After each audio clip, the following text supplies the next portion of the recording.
कि आज जिस तरह से हमने देखा इस्लामाबाद हाई कोर्ट के 6 जजेस पर जो चीफ जस्टिस साहब ने कहा, वो ये कह रहे थे कि आइंदा समात पर फुल कोर्ट तश्कील दे दिया जाएगा। पहले पीटीआई को कमीशन पे एतराज़ रहा, इसके बाद में फुल कोर्ट पर भी जो है वो एतराज़ कर रहे थे। तो अब सवाल ये हो रहा है कि पीटीआई को फिर क्या चाहिए, ये लैक ऑफ क्लैरिटी क्यों है? As far as today's proceeding is concerned, जी बहुत खुश आइन बात है कि ये जजेस ने इसको लार्जर बेंच की सूरत में टेक अप किया और इसके बाद फुल कोर्ट की तरफ लेके जा रहे हैं। ये जुडिशरी का इंटरनल मैटर है। जजेस पर किस तरह के प्रेशर पड़ते हैं ये एक जज ही बेहतर जान सकता है। अगर आप कहेंगे मुझे एज अ मीडिया पर्सन कि आप पे बहुत प्रेशर है, तो हो सकता है मुझे वो बात ना समझ आए। इसी तरह जजेस में भी ये बात ये बड़ी हाई कोर्ट से और सुप्रीम कोर्ट से और लोअर जुडिशरी से बड़ा कुछ देखते हुए ये अपनी स्टेजेस तक पहुंचते हैं और चीफ जस्टिस साहब ने इसको टेकअप किया, बाकी जजेस ने टेकअप किया। ये बहुत खुशाइन बात है और हम उम्मीद करते हैं, पाकिस्तान के वकला उम्मीद करते हैं कि इंशाल्लाह जजेस जो है ये अपनी आज़ादी और खुद मुख्तारी पर हर्फ नहीं आने देंगे और इसको जेलसली गार्ड करेंगे और प्रोटेक्ट करेंगे। मतलब अब तक जो प्रोसीडिंग चल रही है in the eye of law, आपको लगता है कि this is the right way to go, right? Absolutely, sir. One is to be judged by his own peers. और इसीलिए जजेस की शिकायत को जज करने के लिए जजेस ही अप्रोप्रिएट फोरम बनता था और फुल कोर्ट इसलिए बनता था कि बड़ी संगीन शिकायत थी। ये शिकायत हमारे जुडिशल फंक्शंस के रूट तक जाती हैं। हम पाकिस्तान की आज़ादी से आज तक इनको सुनते भी आए हैं और महसूस भी करते आए हैं। और अब फाइनली एक मौका ऐसा मिला है जहां पर जजेस को चाहिए कि ये मुत्तहिद हों। और अब जो अगला फेज है, क्योंकि इसमें काफी दिन है, डेट काफी लंबी डली हुई है, तो इसमें ये हर किस्म के प्रेशर से बालाताक होकर इस पे फैसला करें। अभी जो बज़ाहिर नजर आता है वो यही नजर आता है कि एक स्मीयर कैंपेन शुरू हो जाएगी जजेस के खिलाफ और जजेस की डिवाइड करने की कोशिश शुरू हो जाएगी, वकला को डिवाइड करने की कोशिश शुरू हो जाएगी। तो ये इससे बालाताक रहकर मुल्क के लिए और आजादी अदलिया और अदालतों की खुद मुख्तारी के लिए जो है ये सोचें और आगे चलें। सही। मोइज साहब, बिलाल साहब भी ये बात कर रहे हैं, चीफ जस्टिस साहब ने भी आज नाजी प्रोपेगेंडा मिनिस्टर का नाम ले लिया, जोसेफ गोबल्स का। तो आप समझते हैं कि this is a deciding factor for many cases in the recent history के एंटिसिपेशन में ही एक ट्रेंड चल जाता है कि इस केस का फैसला हमारे खिलाफ अगर आया तो फिर इसको नहीं मानेंगे हम। ये इशू तो है बहुत बड़ा। नहीं, मैं इसको नहीं कंसिडर करता as a serious issue, because अगर कोई प्रोपेगेंडा में इन्फ्लुएंस होकर चीफ जस्टिस साहब ने फैसला करना था तो वो शायद पीटीआई का बल्ला ना छीनते, बिकॉज वो बड़ा एक नेगेटिव वैसे भी कानूनी तौर पे भी देखा जाए तो वो कोई लेवल इन्होंने प्लेइंग फील्ड नहीं दी उनको और लास्ट मिनट पे कर लिया। बट और बहुत ज्यादा उस पर सोशल मीडिया अप्रोच था, वैसे भी अप्रोच था, जर्नलिस्ट कम्युनिटी का भी अप्रोच था, इंटरनेशनल कम्युनिटी का भी अप्रोच था।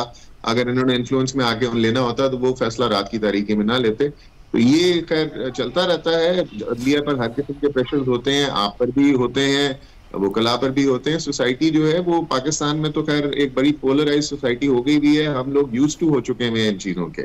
अभी भी मैं chief justice is all powerful, जजेस आर ऑल पावरफुल, इनको कोई किसी चीज पर फोर्स नहीं कर सकता। हम सिर्फ अपनी ओपिनियन दे सकते हैं और ये होप कर सकते हैं कि ये रीजन करें और रीजन से इन्फ्लुएंस होकर और लॉ से इन्फ्लुएंस होकर असूल इंसाफ के लिए और आइन और कानून के लिए डिसीजंस लें, ना कि प्रेशर्स में आए। शहबाज साहब, लेकिन ये जिलानी साहब का जो पीछे हटने का इल्जाम है, इस पर तो वो सोलली पीटीआई को ब्लेम कर रहे हैं ना, तारिक फजल साहब भी। साहब ये बिल्कुल नेगेटिव बात है। मैंने पहले दिन ही कहा था, जिलानी साहब जो हैं वो बड़े एमिनेंट जूरिस्ट हैं, उन्होंने अपनी प्रोफेशनल लाइफ बड़े अच्छे तरीके से गुजारी और बड़ी नॉन कॉन्ट्रोवर्शियल अपने आप को रखा, डिस्पाइट द फैक्ट कि बहुत कॉन्ट्रोवर्शियल केस उनके सामने आए और उनकी बड़ी लैंडमार्क जजमेंट्स हैं। उनकी फैमिली भी जूरिस्ट फैमिली है, उन पर बहुत किस्म का क्रिटिसिज्म आ सकता था। I was surprised why would he agree to this commission in the first place, because ये कमीशन प्योरली जो है ये एक लीगल और जजेस के मैटर को इसको डील करने को कहा जा रहा था और जिलानी साहब ने वही लिखा उसमें अपने रिक्यूज करते हुए खत को। और मुनासिब ये होगा कि इसका कमेंट जिलानी साहब से खुद ले लिया जाए, बजाय ये कि हम क्या साराइयां करें कि जी उन्होंने अग्री करके प्रेशर में आके छोड़ दिया। उन्होंने 3 रीजंस लिखे हैं उसके, why are we not accepting the reasons that he has written. Besides इस पे पूरे मुल्क की वकला बिरादरी जो है मुत्तफिक है कि ये जुडिशरी का मैटर है, ये जुडिशरी को और जजेस को खुद ही रिजॉल्व करना चाहिए। और मैं बड़ा शुक्रगुजार हूँ बिलाल साहब का भी कि इन्होंने ये कहा कि इस पर किसी पॉलिटिक्स नहीं करनी चाहिए, पीटीआई को भी नहीं करनी चाहिए और नून को भी नहीं करनी चाहिए। प्रोग्राम में एक ब्रेक शामिल करते हैं, ब्रेक के बाद वापस आएंगे। Stay with us.